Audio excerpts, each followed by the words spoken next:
दोस्तों अगर आप भी रिंकू सिंह और जसप्रीत बुमराह को शानदार खिलाड़ी मानते हैं तो हमारी इस वीडियो को लाइक जरूर कीजिएगा। दोस्तों जब आखिरी 6 गेंदों पर चाहिए थे 20 रन, बल्लेबाजी पर थे रिंकू सिंह के साथ संजू सैमसन, आग उगलने को तैयार थे मिचेल स्टार्क, फिर अंतिम ओवर में हुआ ऐसा घमासान, कांप उठा पूरा क्रिकेट जगत। तो आखिर कैसे ऑस्ट्रेलिया से अपना इंतकाम लेते हुए इन दोनों बल्लेबाजों ने लिखा है नया इतिहास। ऐसा क्या हुआ अंतिम गेंद तक खेले गए इस मुकाबले में जिसने क्रिकेट इतिहास को पलट कर रख दिया। किसने लगाया है इस मुकाबले में मैच विनिंग छक्का, रोंगटे खड़े कर देने वाले इस मुकाबले के रोमांचक हाईलाइट का वीडियो हम आपको दिखाएंगे। लेकिन उससे पहले आपको क्या लगता है रिंकू और संजू में कौन है सबसे बेहतरीन टी20 बल्लेबाज, हमें नीचे कमेंट करके जरूर बताइएगा। दोस्तों जब विश्व क्रिकेट की 2 सबसे बड़ी टीमें ऑस्ट्रेलिया और भारत एक दूसरे के आमने सामने हो तो मुकाबले में रोमांच तो पहले ही अपनी सारी हदों को पार कर चुका होता है। ऐसा ही हमें एक बार फिर से देखने को मिला जब घमंड में चूर ऑस्ट्रेलियाई टीम भारत के सामने टी20 मुकाबले में आई। तब यंगिस्तान का जलवा पूरी दुनिया ने देखा, जहां भारत के युवा सितारों के आगे ऑस्ट्रेलिया के सूरमा भी फीके नजर आए। तो आखिरी मोड़ पर रिंकू के साथ संजू का बल्ला इस कदर गरजा कि ऑस्ट्रेलिया के साथ करोड़ों क्रिकेट प्रेमियों की रूह कांप गई। दोस्तों इस मुकाबले में ऑस्ट्रेलिया को पहले बल्लेबाजी करने का मौका मिला और ऑस्ट्रेलियाई सनसनी ग्लेन मैक्सवेल ने भारतीय टीम को जमकर खून के आंसू रुलाए। बुमराह से लेकर अर्शदीप सिंह और युजवेंद्र चहल सभी की जमकर पिटाई करते हुए इस बल्लेबाज ने केवल 68 गेंदों में 108 रनों की अद्भुत शतकीय पारी खेली, जिसे उन्होंने 10 चौकों और 6 खौफनाक छक्कों से सजाया था। वहीं अंत में उतरे ट्रेविस हेड ने भी 19 गेंदों पर 32 रन जड़कर ऑस्ट्रेलिया को 20 ओवरों में 199 रन तक पहुंचा दिया था। वानखेड़े में अभी से मातम पसरा हुआ था, वहीं ऑस्ट्रेलियाई फैंस जश्न मना रहे थे। उन्हें लगा कि यहाँ तक पहुंचना भारत के बस की बात नहीं है, लेकिन असली तबाही तो अभी आने वाली थी। जी हाँ दोस्तों, अपने करियर के सबसे शानदार फॉर्म में चल रहे शुभमन गिल ने मैक्सवेल के ही अंदाज में ऑस्ट्रेलियाई गेंदबाजों को आड़े हाथों लिया, जहां गिल और ईशान के बीच एक अच्छी ओपनिंग पार्टनरशिप हुई और जीत की नींव बिछा दी गई। हालांकि गिल 26 गेंद बनाकर आउट हुए, लेकिन इसके बाद उन्होंने केवल 9 गेंदें ली, जिसमें 4 चौकों और वहीं एक तूफानी छक्का भी जड़ा था। उनके आउट होने के बाद किशन और यशस्वी जायसवाल ने भारतीय पारी को आगे बढ़ाना शुरू किया।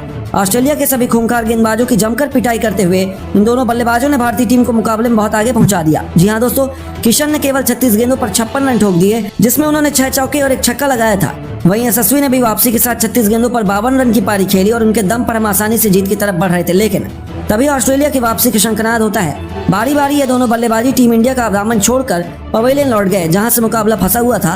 लेकिन ऑस्ट्रेलिया को क्या पता था कि अभी तो भारतीय टीम की शान संजू सैमसन के साथ युवा सितारे रिंकू सिंह के इतिहास के पन्नों में अपना नाम दर्ज करवाने के इरादे से आए हैं। टीम इंडिया के टॉप 3 के बाद संजू और रिंकू ने भी ऑस्ट्रेलिया को सांस लेने का भी मौका नहीं दिया। इन दोनों खिलाड़ियों ने आते ही चौके छक्कों की झड़ी लगा दी और नतीजा यह हुआ कि मुकाबला अंतिम ओवर में पहुंच गया। टीम इंडिया को जीत के लिए चाहिए थे 6 गेंदों पर 20 रन। संजू के साथ रिंकू पर हमारी सारी उम्मीदें टिकी हुई थी। हालांकि भारतीय फैंस के लिए मायूसियों की खबर यह थी कि संजू उतनी लय में नजर नहीं आ रहे थे। उन्होंने 12 गेंदों पर केवल 15 रन बनाए, जिसके बाद ऑस्ट्रेलिया का कॉन्फिडेंस 7वें आसमान पर चला गया। लेकिन उन्हें क्या पता था कि यह तो तूफान के पहले की शांति थी। अंतिम लेकर आए मिचेल स्टार्क की पहली ही गेंद पर संजू का बल्ला गरजा और मिड विकेट के ऊपर से उन्हें अपने करिश्माई अंदाज में बेहतरीन चौका बटोरकर अपने तेवर कंगारू को दिखा दिए थे। अचानक से निराश भारतीय फैंस में जोश की एक नई लहर दौड़ चुकी थी। पूरा स्टेडियम इंडिया इंडिया के नारों से गूंज उठा था। तभी दूसरी गेंद पर कुछ ऐसा हुआ कि ऑस्ट्रेलिया की जीत की सभी उम्मीदें चकनाचूर हो गई। स्टार्क ने संजू को स्लॉट में गेंद डालने की गलती कर दी और संजू इसे कहां छोड़ने वाले थे। उन्होंने इस गेंद को भी अपने मिनी हेलीकॉप्टर शॉट से बाउंड्री के बाहर फेंक कर टीम इंडिया की जीत सुनिश्चित कर दी और ऑस्ट्रेलिया के पसीने छूट चुके तो उन्हें अपनी आंखों पर भरोसा नहीं हो पा रहा था। दोस्तों भारतीय फैंस को तो लगा कि अगली गेंद पर संजू मैच समाप्त कर देंगे, लेकिन मुकाबले में अभी रोमांच बाकी था। तीसरी गेंद पर संजू बल्ले का संपर्क गेंद से कराने में नाकामयाब हुए, लेकिन उसके बाद रिंकू ने चालाकी दिखाते हुए इस पर सिंगल चुरा लिया और अब स्ट्राइक पर आ चुके थे। रिंकू का खौफ गेंदबाज से लेकर हर एक ऑस्ट्रेलियाई खिलाड़ी के चेहरे पर साफ नजर आ रहा था। चौथी गेंद पर उन्होंने बैकवर्ड शॉट लेग में हल्का सा शॉट खेलकर 2 रन चुरा लिए। अब मुकाबला अंतिम 2 गेंदों पर पहुंच चुका था, जहां जीत के लिए 7 रन चाहिए थे। दर्शकों का जोश देखते ही बनता था। सभी भारतीय टीम की जीत की प्रार्थना कर रहे थे, तो वहीं ऑस्ट्रेलियाई फैंस के चेहरे पर निराशा थी। लेकिन दोस्तों मिचेल स्टार्क ने रिंकू को मैच खत्म करने नहीं दिया। 5वीं गेंद पर रिंकू ने बल्ला घुमाया, लेकिन वह केवल 2 रन ले पाए। अब यह मुकाबला अंतिम गेंद तक पहुंच चुका था, जहां टीम इंडिया को 5 रन चाहिए थे, तो वहीं ऑस्ट्रेलिया को 1 विकेट चाहिए था। पूरे स्टेडियम में सन्नाटा हो गया था कि आखिर अब क्या होने वाला है। लेकिन दोस्तों इतिहास लिखने के इरादे से तो ये दोनों बल्लेबाज आए थे। गेंदबाज ने चालाकी दिखाते हुए रिंकू को छकाना चाहा, लेकिन रिंकू भी कोई कच्चे खिलाड़ी नहीं है। पीछे हटकर उन्होंने गेंद को पॉइंट और कवर के बीच से हवा में खेल दिया।